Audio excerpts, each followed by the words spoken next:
Welcome back to their daily Marvel Snap deck highlight here on YouTube, coming at you with some more high evolutionary action today. This card and its 7 evolved cards slot into so many different decks, and today we are taking a look at how it can kind of fit into a mashup of the Kitty Pryde Shurily deck, as well as this idea of utilizing magic to create limbo, giving us the 7th turn of the game so we can pass on turn 6 to play not only She-Hulk, but also a powerful card like the Hulk, smashing up extra big on the back of those high evolutionary bonuses. The lower end of the curve in this deck really allows us to use all of our energy hyper efficiently in the early turns. We have Kitty Pryde to bounce in and out to make her exceptionally large. We have Sunspot to soak up every last bit of unused energy.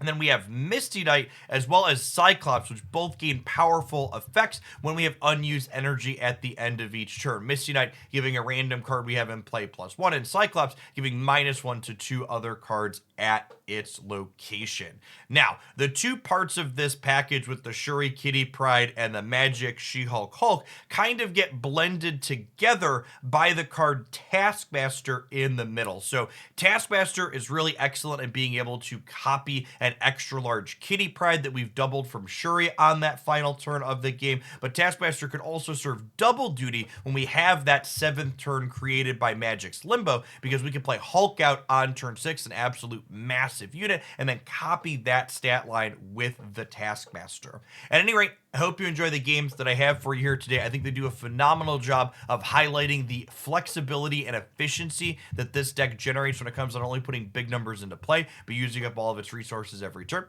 If you do enjoy what you see, be sure to snap that like button and make sure you're subscribed to the channel. I post deck highlights with different ideas 7 days a week. I'd love to see you back again. But for the rest of today, enjoy some Kitty, She-Hulk, high evolutionary. I don't know. What do you think we should call this? It's got a lot going on. At any rate, enjoy.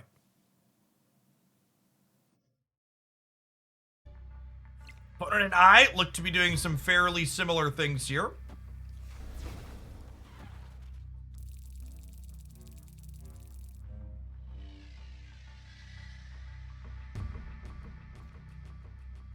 Let's Cyclops here, so that way we get to hit 2 things with his Afflict.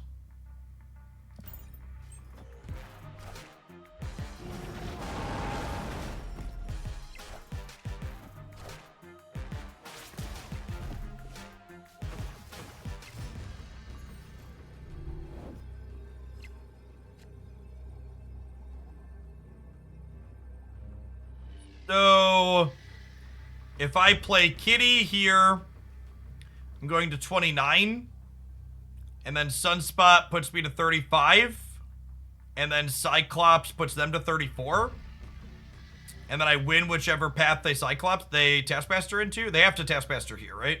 Actually.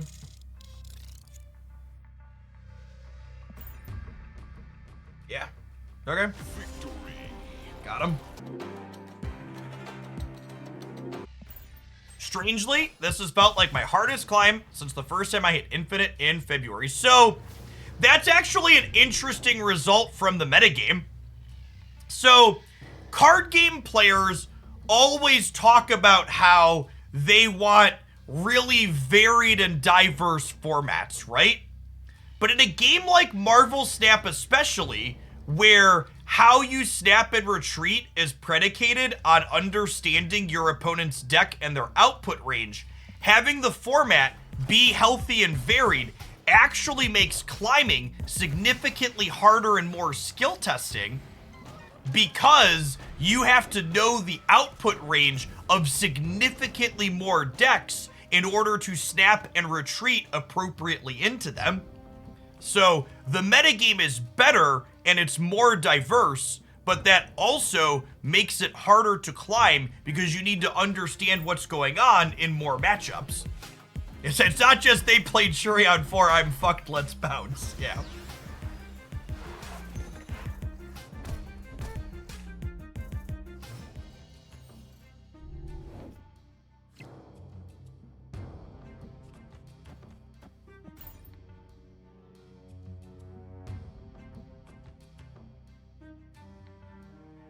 Shocker has quickly become my favorite of the bunch from High Evolutionary. Shocker is the only High Evolutionary card that I feel like I evaluated appropriately before playing with them. I said Shocker was the best one, and I stand by that assessment. Cost reduction is really good, chat.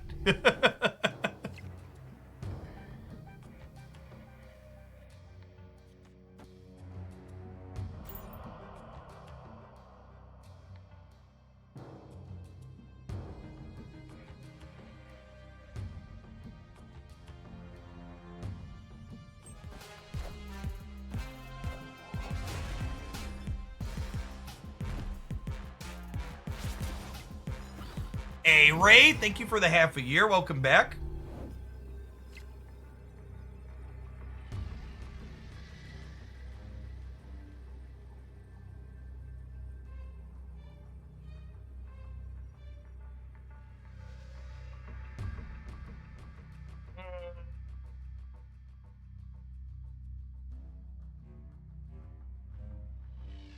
Soda, thanks for coming back for a second month.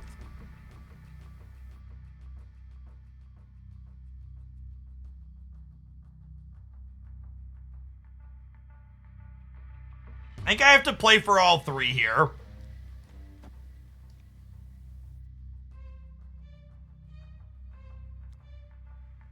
Man, that's tough, though. I guess I do this. Is this place for all three?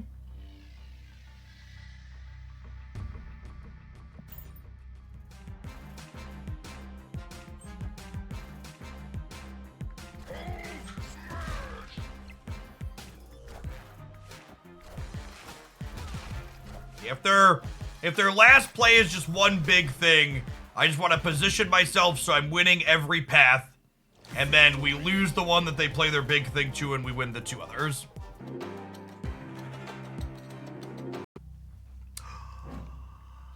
Shury's lab. I really love Shury's lab. Do do do do do. Do do do do do do do do.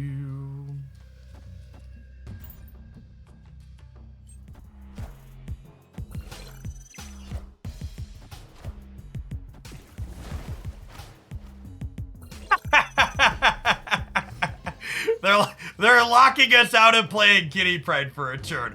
Or are they? Papi!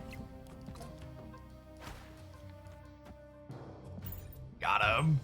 Got him. Oh, they're Agatha. Okay, that makes sense. That's funny. So that was good for them too, then, I suppose.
$256 plus 9, $267. Kitty really does go burr inside the lab.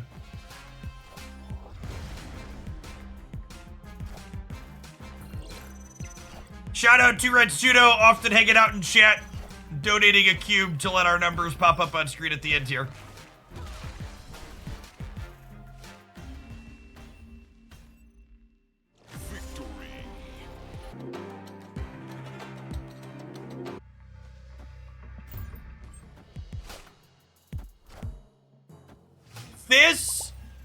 The release of High Evolutionary has convinced me that, for better or worse, Marvel Snap's release cycle, not letting everybody have access to a brand new card right away, is actually a very good feature and not a bug. If there were like 1 to 2 days every single week where all you did was play mirror matches against the card that just released, that would be such a rancid fucking gameplay experience. And I'm actually curious to see how does June work out, because June, 2 of the cards are going to release directly to Series 4, meaning people will basically have access to them right away. So I wonder if we're going to see something similar happen here now. Yeah, we didn't just see this happen with High Eva, we saw it happen with Kitty as well, is accurate. With Kitty Pride, we saw there be a lot of that same kind of overlap. Hey, Skelbar, thank you for the Prime. Appreciate the support. Do we have any idea when the next series drop is? So, that's the one thing Second Dinner hasn't been great about. They told us in their last update point blank that there just might not be series drops some months moving forward, so no, we don't know. And it's not great. Clear for takeoff.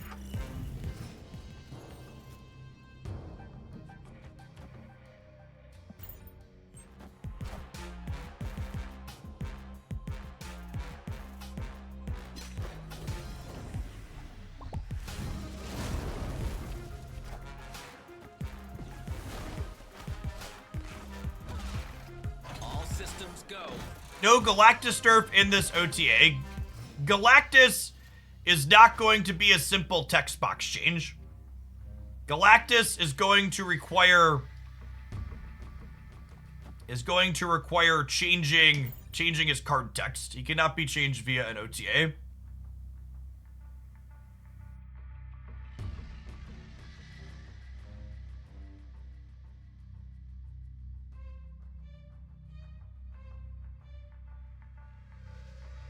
Yeah, mod.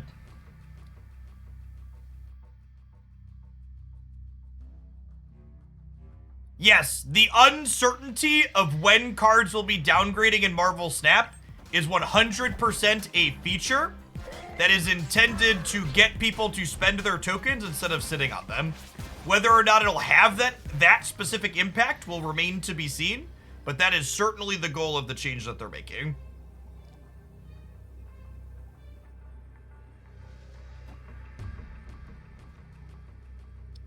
I feel like I'm just supposed to play for all 3 here. We go 18 here up to 21, and then even with Cyclops, we're still above them by 2. Then we'll fill Waspin over here on the left for 1 more point. Remember, Lizard's not going to get smaller because Luke Cage keeps it big. But I think that's 1 more point here. We're already up 12 over here on the right.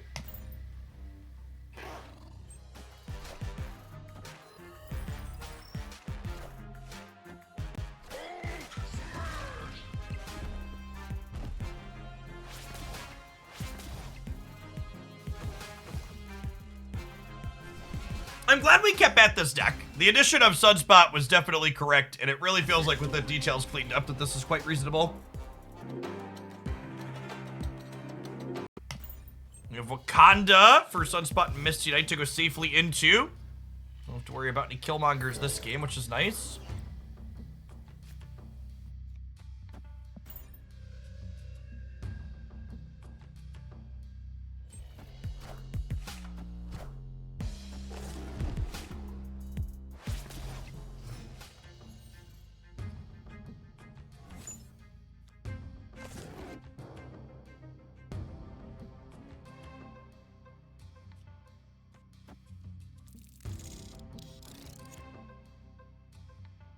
All right, I need to play Wasp out here.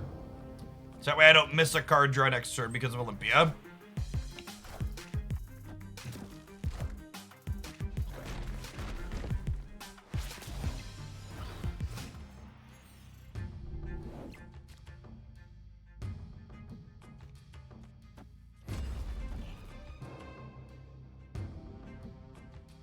I'm kind of surprised that an efficient way to progress through Series 3 type video wouldn't have good metrics. That sucks. Those are handy. Well, you have to understand most of the people consuming Marvel Snap content at this point are people who are Series 3 complete.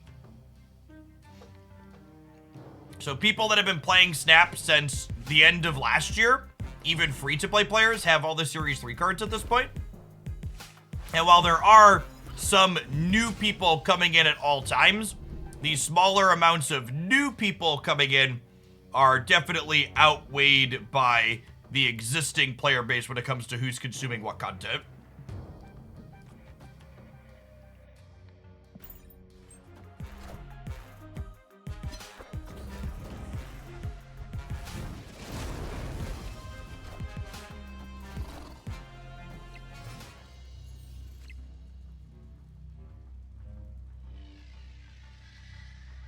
I've talked about this before, but it used to be that if I posted a video and included the words Series 3 only on the thumbnail and in the title, it had a higher click-through rate on YouTube. However, since a majority of Marvel Snap players have now become Series 3 complete, when I include Series 3 only on a title or a thumbnail, it actually gets less engagement than it did before. So much less that if a deck is incidentally Series 3 only, I don't call it out because it actually hurts the metrics on the video. Because most people perceive Series 3 only to mean the deck is weaker.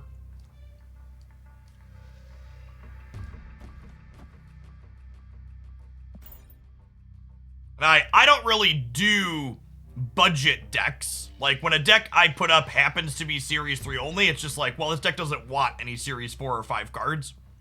Why rock? Because they have a Lizard.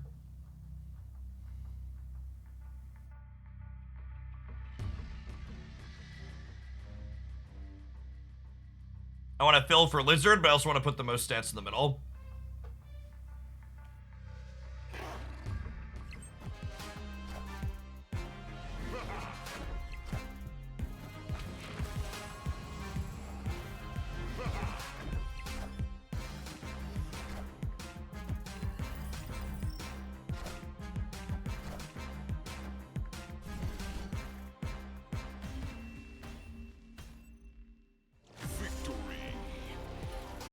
That's all. Snap the like button if you'd be so kind, and check back in again tomorrow for another highlight.